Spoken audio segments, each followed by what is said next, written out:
우리가 살고 있는 이 시대는 참 많은 것이 빠르게 변화하고 있는 시대입니다.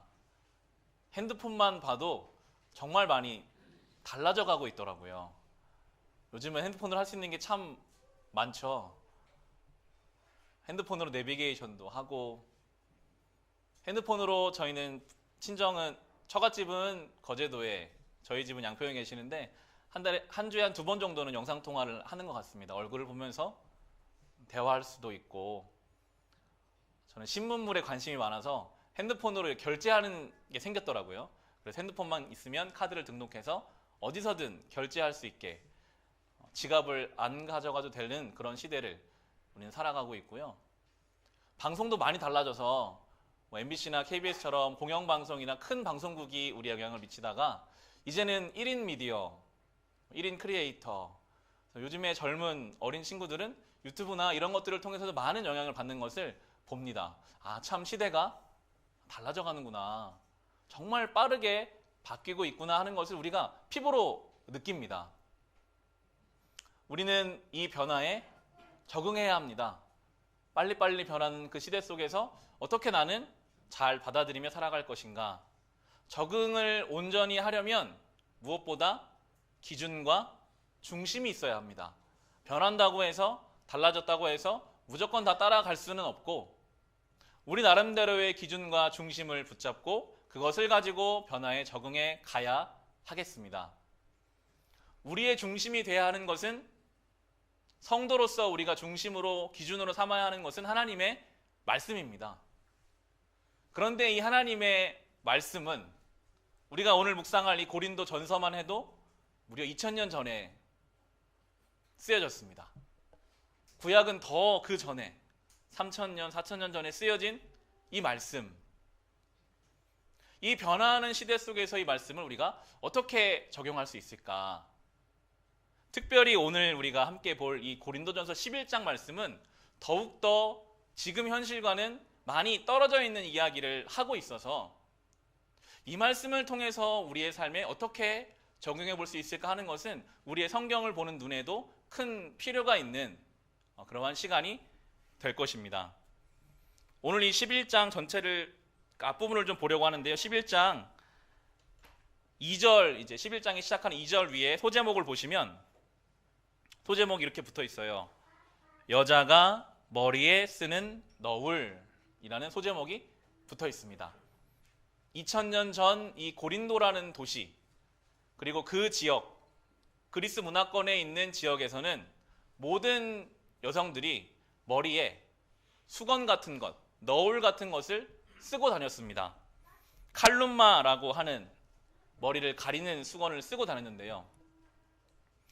이것을 쓰지 않고 머리를 드러내는 경우는 신분이 종이거나 가늠한 여인이거나 고린도의 그 아프로디테 신전의 성전 매춘부의 경우에만 머리를 가리지 않고, 모든 정상적인 삶을 살아가는 여인들은 다 머리에 이것을 쓰고 다녔습니다. 그 의미가 무엇이었는가 하면, 사람의 머리는 어떤 결정권, 어떤 원천을 뜻하는데, 이 머리를 가림으로써 내가 내 인생의 결정권자가 아니라 나는 나의 삶을 보호해줄 남편이 있다, 나의 삶을 이끌어갈 존재가 있다라는 것을 머리에 수건을 쓰는 것으로 나타냈대요.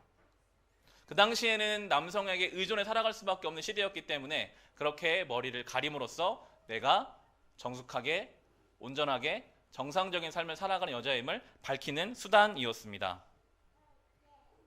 이런 시대에 있는 여성들, 늘 남성에게 의지할 수밖에 없었고 제대로 교육도 받을 수 없었던 이 여성들이 교회에 와보니까요, 이 고린도 교회에 와서 바울을 통해 복음을 듣고 예수 그리스도를 들으면서부터, 아, 내가 하나님의 자녀구나, 아, 나는 정말 존귀한 존재이구나 하는 것을 깨달아가기 시작합니다. 그러면서 내가 의지했던 남편이던 남자들이던 간에 다 똑같은 죄인이고, 그러면서 우리는 존귀한 자녀이기 때문에 내가 하나님께 의지하면 되는 존재이구나 하는 것을 조금씩 깨달아갑니다. 그리고 교회에서는 여성들도 앞에 나와서 대표 기도도 하고, 오늘 성경에 나오지만 예언도 하게 했어요. 이 당시 예언이라고 하면 성경 말씀을 가지고 마치 설교 형식으로 이야기를 하거나 간증의 형식으로 이야기하는 것이 예언이었습니다. 사회에서는 전혀 경험해보지 못했던 여성들의 지위가 교회 안에서 하나하나 올라오기 시작하면서 이제 머리에 쓰던 것을 벗어 던지는 여인들이 생겼습니다. 아니, 내가 왜 하나님께 의지하면 되는데 내가 왜 남편에게 의지하는 삶을 살아야 하냐. 저 남성들이 다 머리에 쓰고 있지 않은 것처럼 우리도 쓸 이유가 없다라는 분위기가 교회 안에 생겨나기 시작합니다. 이게 문제가 됐어요. 어떤 이들은 그 말이 맞다 동의하는 이들도 있고, 어떤 이들은 아무리 그래도 그것은 아니다. 이게 막 분쟁이 되니까 결국에 바울에게 묻게 됩니다. 이거 어떻게 하면 좋겠습니까? 지금 우리 교회가 이것 때문에 어려움을 겪고 있습니다. 바울은 다른 서신서들을 다 보면 남녀가 하나님 앞에서 똑같다라고 많이 이야기를 했어요. 그리고 많은 여성들도 자기의 동역자라고 이미 많이 밝히고 있습니다. 그런 바울의 입장에서는 당연히 그래, 그러면 남녀가 똑같으니 머리에 쓰지 말고 벗어 던져라, 편하게 살아라라고 말했을 것 같은데, 오늘 본문을 보시면 5절 6절을 보실까요? 바울은 그렇게 이야기하지 않고요. 11장 5절과 6절에 그러나 여자가 머리에 무엇을 쓰지 않은 채로 기도하거나 예언하는 것은 자기 머리를 부끄럽게 하는 것입니다. 그것은 머리를 밀어버린 것과 꼭 마찬가지입니다. 여자가 머리에 아무것도 쓰지 않으려면 머리를 깎아야 합니다. 그러나 머리를 깎거나 미는 것이 여자에게 부끄러운 일이면 머리를 가려야 합니다. 라고 결론적으로 바울은 쓰라고 해요. 머리에 너울을 써라. 바울이 남녀 차별의 생각을 가지고 있어서 머리에 쓰라고 했을까? 그렇지는 않거든요. 이어지는 11절과 12절을 보면 바울은 성경이 어떻게 남녀를 보는지를 말하고 있습니다. 11절 12절에 그러나 주님 안에서는 남자 없이 여자가 있지 않고 여자 없이 남자가 있지 않습니다. 여자가 남자에게서 난 것과 마찬가지로 남자도 여자의 몸에 났습니다. 그리고 모든 것은 다 하나님에게서 났습니다. 라고 남녀의 평등함을 성경적으로 풀어요. 남자들은 여자가 남자의 갈비뼈에서 만들어졌기 때문에 늘 그것을 가지고 남자가 먼저고 남자가 우월하다라고 말했는데, 바울은 말하죠. 그때만 한번 여자가 남자에게 난 것뿐이지 그 이후로는 모든 남자가 다 여인의 태에서부터 나왔기 때문에 마찬가지다. 그리고 모든 것은 다 하나님께 속한 것이기 때문에 어차피 누가 더 우월한지 아닌지 따지는 것은 큰 의미가 없다. 다 똑같다라고 이야기를 하는데, 그런데 남녀가 똑같지만 그 당시에 사람들에게 있어서 여인이 머리에 너울을 쓰고 다니지 않으면 그것이 부정적인 의미를 갖고 있었기 때문에 혹시 한 사람이라도 그 일로 인해서 주님께 나오는 것이 방해가 되거나 부담스럽거나 문제가 될 수 있다면 벗어도 되지만 그 한 사람을 위해서 수건을 쓰는 것이 좋다라고 지금 결론을 내고 있는 것입니다. 이것이 우리가 지난주에 다루었던 10장의 내용과도 연결이 되고 있어요. 성도들의 모든 결정과 선택은 하나님의 영광을 위해서 해야 된다. 우리 10장의 31절을 보실까요? 그러므로 여러분은 먹든지 마시든지 무슨 일을 하든지 모든 것을 하나님의 영광을 위하여 하십시오 라고 결론을 냅니다. 결정을 할 때, 판단을 할 때 이거 내가 벗으면 속 시원할 것 같고 나의 논리와 나의 생각으로는 그것이 맞지만 혹 그것이 하나님의 영광을 가린다면 하지 않는 것이 맞다. 하나님의 영광을 위해 사는 것 추상적일 수 있잖아요. 바로 바울이 말합니다. 32절 33절을 보시면 하나님의 영광을 위해 사는 것이 무엇인가? 여러분은 유대 사람에게도 그리스 사람에게도 하나님의 교회에도 걸림돌이 되지 마십시오. 나도 모든 일을 모든 사람의 마음에 들게 하려고 애씁니다. 그것은 내가 내 이로움을 구하지 않고 많은 사람의 이로움을 추구하여 그들이 구원을 받게 하려는 것입니다. 라고 하면서 하나님의 영광을 사는 것이 거창하고 대단한 것이 아니라 나 때문에 누구 한 사람이 걸려 넘어지지 않도록 그를 배려하는 것. 혹 나 때문에 누가 상처받지 않도록 때로는 조심하는 것. 내가 할 수 있지만, 내 마음대로 사는 것이 아무 거리낌이 없지만 그 자유를 약한 누구를 위해서 맞추어주고 조심하는 것이, 그것이 하나님의 영광을 위해 사는 것이다.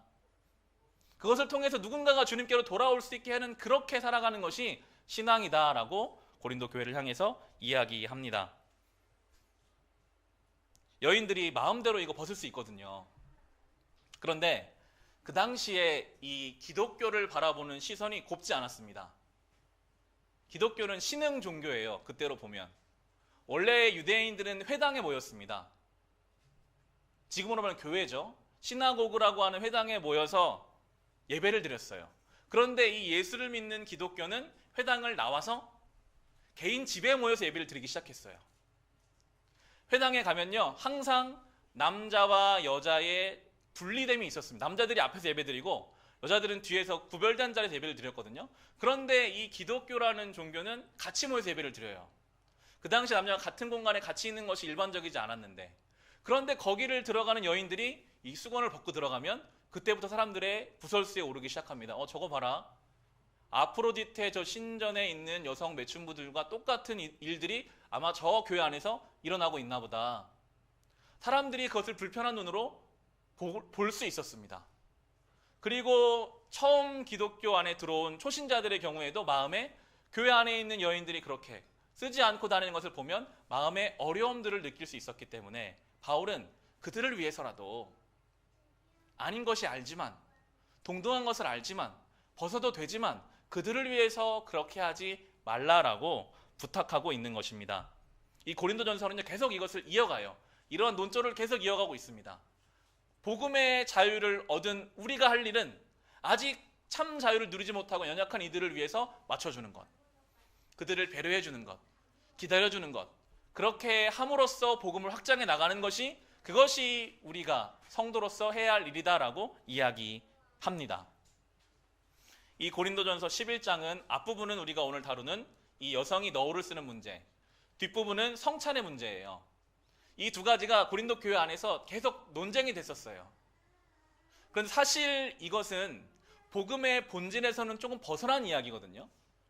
복음의 메시지, 예수 그리스도의 그 십자가의 죽으심과 부활하신가는 조금 떨어져 있는 비본질적인 문제로 교회가 싸우고 있으니까 바울이 말합니다. 그런 것들에 누가 옳고 누가 그르고 그렇게 주장하느라 힘 빼지 말고 모든 것이 다 하나님에게 난 것이 아니냐. 내가 내 뜻이 관철돼야만 기쁜 게 아니라 다른 사람이 혹여 만족할 수 있다면 우리 모두가 다 하나님 앞에서 좋아지는 것이니 교회 안에서 그렇게 다투지 말라라는 이야기를 계속해서 가르쳐 주고 있습니다. 교회는 주님의 몸된 공동체이기 때문에 다투고 싸우는 것이 아니라 배려하는 일, 존중하는 일이 필요하다라는 고린도전서의 말씀입니다. 사실 이 부분 설교를 준비하면서요, 좀 어렵더라고요. 이 수건을 쓰는 문제, 이것을 어떻게 지금 우리 시대에 맞게 설명해 갈 수 있을까. 설교를 준비하다 보면요, 다양한 책도 읽고요, 이 본문에 설교하신 다양한 목사님들의 말씀도 들어볼 때가 있어요. 만나교회 김병삼 목사님이 이 부분을 설교하시면서 본인의 경험담을 같이 이렇게 이야기를 해주셨는데 저에게는 인상적이었습니다. 만나교회는 분당에 있는 큰 교회입니다. 특히 젊은 층들이 많이 다니는 교회예요. 예배를 주관하는데 이 젊은 성도들이 교회에 들어오면서 커피를 사가지고 들어오는 거예요. 테이크아웃을 해서 예배당에 들어옵니다. 커피를 가지고 교회에 들어오는 것이 복음의 문제와는 별개의 문제거든요. 커피를 가지고 교회에 들어오면 안 됩니까? 됩니까? 그것이 복음의 문제와는 또 다른 문제이지만 그렇게 들어오는 이들이 있고, 그런데 또 한쪽에는 어느 정도 신앙의 연배가 있는 분들, 어느 정도 어렸을 때부터 교회에서 자라서 연배가 있는 어르신들은 그렇게 한 손에 음료를 들고 예배당에 들어오는 것도 쳐다보기가 싫다는 거예요. 그쪽으로 눈을 돌리면 예배를 드리기가 어렵고, 아니 어떻게 교회에서 예배를 드리면서 음료를 가지고 들어올 수 있는가? 앞에 있는 이 목사님이 커피를 가지고 들어오지 마십시오라고 말하면 편하대요. 그러면 그때부터 아무도 안 가져올 테니까요. 반대로 들어와도 됩니다라고 말해도 편할 거예요. 그러면 다 가지고 편하게 하겠죠. 그런데 목사님은 그렇게 잘라서 말하지 않고 부탁을 하시더라고요. 여러분이 정말 신앙인이고 성숙한 신앙으로 가는 과정에 있다면 음료를 가지고 들어오는 것이 하나님 앞에 전혀 거리낌이 없더라도 혹 이 행위로 인해서 누군가가 예배 드리는 데 방해를 느낀다라고 생각이 든다면 과감하게 그것을 버려두고 내려두고 예배에 들어오는 것이 그것이 하나님이 기뻐하시는 신앙일 것이고, 바꿔 말해서 내가 눈에 들어와서 내 생각과 내 경험에는 저것은 아니라고 생각할지라도 그래도 그 젊은이들이 교회에 와서 예배를 드리는 그것을 좋게 보고 받아주고 수용하는 것 또한 하나님 앞에 거룩한 성도의 길이다. 그러면서 그런 얘기 하는 거. 미국에 있는 교회에 가봤더니 거기는 예배당 들어오는 안내위원들이 들어오는데 커피를 나눠준대요. 그럼 커피 가지고 예배에 들어와서 예배당에 들어가면 그 앞에 다 커피 홀더가 있대요. 커피 놓고 예배 드리고, 거기 교인들은 다 팔짱 끼고 다리를 꼬고 목사님 설교하는 거 듣기도 하고, 목사님은 청바지를 입고 앞에서 막 강연하듯이 이렇게 설교하는 그곳에서 하나님이 역사하시는 것이기 때문에 이것은 문화의 문제이지 복음의 문제가 아닌데, 여기에 매여서 왜 나한테 안 맞춰주냐, 내 생각이 맞고 내 경험이 맞는데 나한테 맞춰주기를 요구하면서부터 그 교회 공동체 안에 분열이 생긴다는 거예요. 결국은 나하고 생각이 맞는 사람들끼리만 어울릴 수밖에 없고, 반대로 내가 생각이 다를지라도 내가 그에게 맞춰주기 시작하면 연합이 됩니다. 그 생각도 내가 이 복음의 본질의 문제가 아니라면 내가 당신을 위해서 맞춰주겠습니다, 섬기겠습니다, 이해하겠습니다 할 때 그 안에서 하나님 역사가 일어나는 것이 아니냐. 예수님이 그러셨거든요. 여러분, 예수님이요 하나님의 아들이시잖아요. 하나님의 아들이 이 땅에 와서 왜 나를 안 믿어? 왜 나를 안 따라? 대적하는 사람들을 다 팽겨치고 예수님만 따르는 사람만 데리고 그 일을 행하셨으면 편했을 텐데 예수께서는 맞춰주셨어요. 맞춰주실 필요가 없는데 죄인들을, 예수님을 전혀 알 수 있는 가능성이 없는 그들을 위해서 죽으셨어요. 심지어 예수를 못 박는 로마 군사들을 위해서 기도하셨어요. 그리고 말씀하시죠. 용서해 줄 때 70번씩 7번이라도 용서해 줘라. 계속 맞춰주란 말이거든요. 언제까지 제가 성도라서 이 일을 해야 합니까? 계속해 줘라. 예수님이 그렇게 하셔서 이 땅에 하나님의 나라와 질서가 시작됐습니다.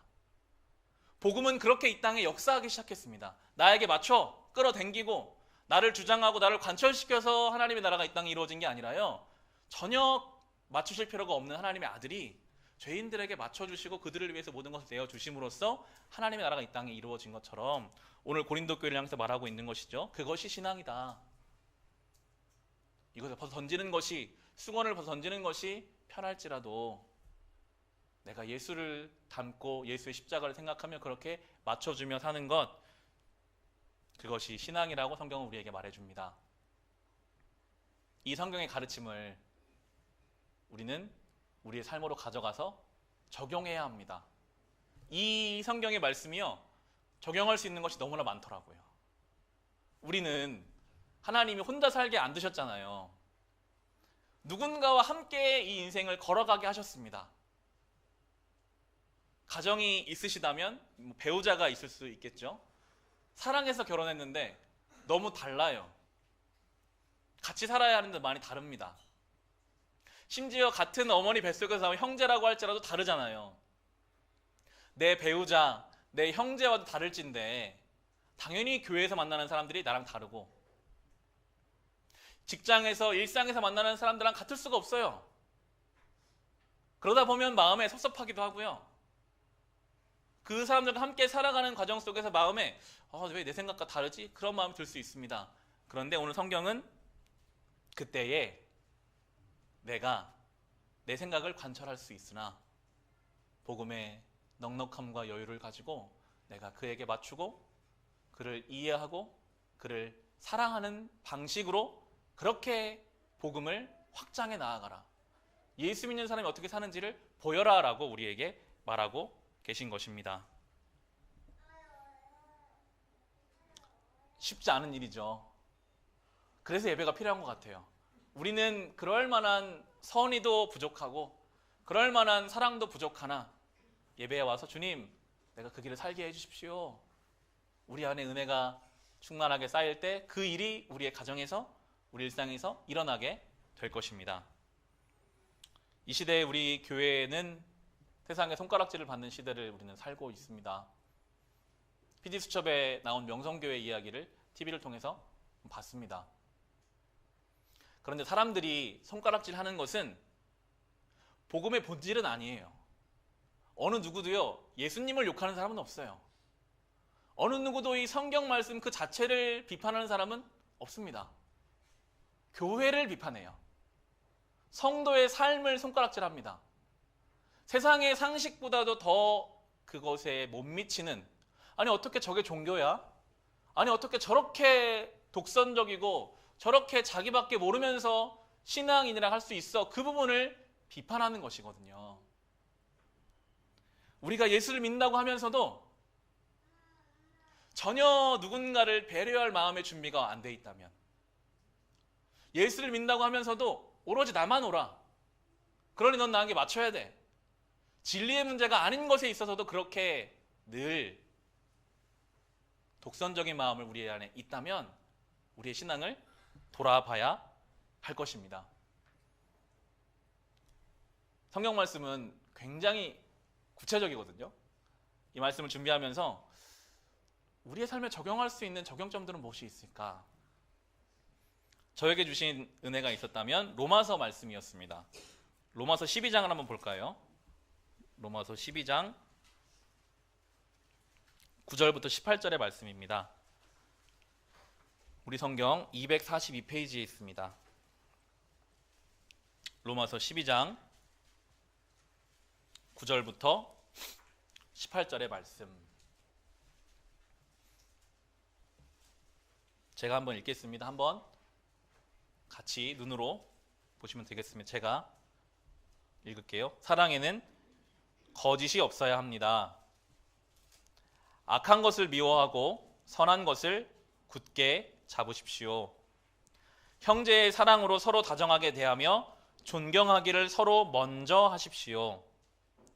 열심을 내어서 부지런히 일하며 성령으로 뜨거워진 마음을 가지고 주님을 섬기십시오. 소망을 품고 즐거워하며 환난을 당할 때에 참으며 기도를 꾸준히 하십시오. 성도들이 쓸 것을 공급하고 손님 대접하기를 힘쓰십시오. 여러분을 박해하는 사람을 축복하십시오. 축복을 하고 저주를 하지 마십시오. 기뻐하는 사람들과 함께 기뻐하고 우는 사람들과 함께 우십시오. 서로 한 마음이 되고 교만한 마음 품지 말고 비천하는 사람들과 함께 사귀고 스스로 지혜가 있는 채 하지 마십시오. 아무에게도 악을 악으로 갚지 말고 모든 사람이 선하다고 생각하는 일을 하려고 애쓰십시오. 여러분 쪽에서 할 수 있는 대로 모든 사람과 더불어 화평하게 지내십시오. 라고 매우 구체적으로 우리에게 이야기하고 있습니다. 우리의 신앙은요, 굉장히 구체적입니다.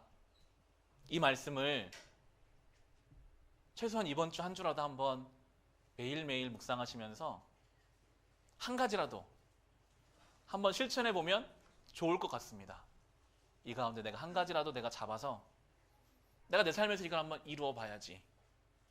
먼저 섬기는 것, 우는 자들과 함께 우는 것, 악을 악으로 대하지 않고 선으로 바꾸어내는 것, 할 수 있는 대로 모든 사람과 화평하게 지내는 것, 이 말씀을 구체적으로 우리의 삶에서 붙잡아서 그것을 가지고 바울도 표현하잖아요. 애쓰라고. 그렇게 될지 안 될지는 몰라요. 그러나 애쓰라고. 내가 이 말씀대로 살려고 몸부림치고 애쓰는 그 과정에서요, 우리의 신앙이 깊어집니다. 그 과정에서 우리의 신앙이 익어져 갑니다. 그것이 주님이 원하시는 경건함이고 거룩함일 것입니다. 요즘 프로야구 플레이오프가 어제부터 시작했습니다. 제가 야구를 좋아하다 보니까 종종 말씀을 드리는데, 저는 이제 SK 와이번스라는 팀을 응원하는데 저희 팀이 감사하게도 2등을 해가지고 지금 플레이오프에 진출을 했거든요. 어제가 1차전 첫 게임이었습니다. 일정이 있어서 또 주일이 전날이어서 야구를 챙겨보지 못하고 TV 앞에 앉아서 볼 때는 이제 8회 9회 끝날 때 이제 야구를 보게 됐는데 8대 8이더라고요. TV를 켰더니. 어떻게 경기가 이어져 왔나 이제 결과를 한번 볼 수 있거든요. 처음에는 크게 이기고 있다가 그걸 잘 유지했으면 좋았을 텐데 이게 실책도 하고 실수도 해가지고 동점이 돼버린 거예요. 마음에 좀 이거 좀 잘해가지고 좀 편하게 좀 볼 수 있게 해주지, 왜 이거 유지 못해서 8대 8이 됐나. 가지고 있던 그 유니폼을 이제 꺼내가지고 경건하게 입고 이제 졸이는 마음으로 이거 이겨야 될 텐데 막 응원을 하고 있었습니다. 다행히 마지막 9회 말 마지막에 홈런을 쳐가지고 끝내기로 이겼거든요. 막 환호성을 지르고 아내와 함께 하이파이브를 하면서 마무리를 이제 했는데요. 그때 이제 그런 생각이 들더라고요.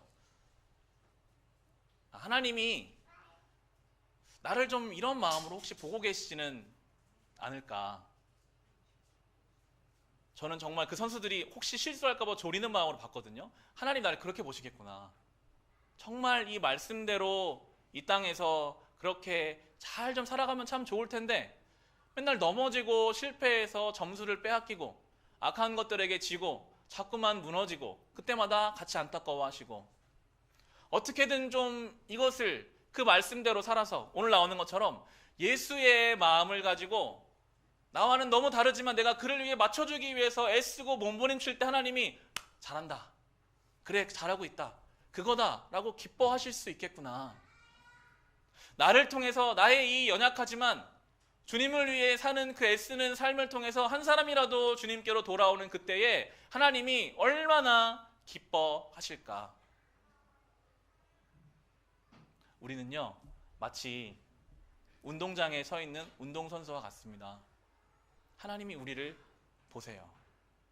다른 거 안 보시고요, 이 말씀대로 삶에 가서 복음을 먼저 받은 자답게 그렇게 맞춰주며 살고 있는가.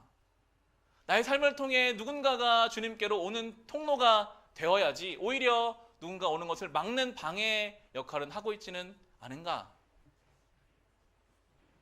여러분의 삶의 현장이 있으십니다.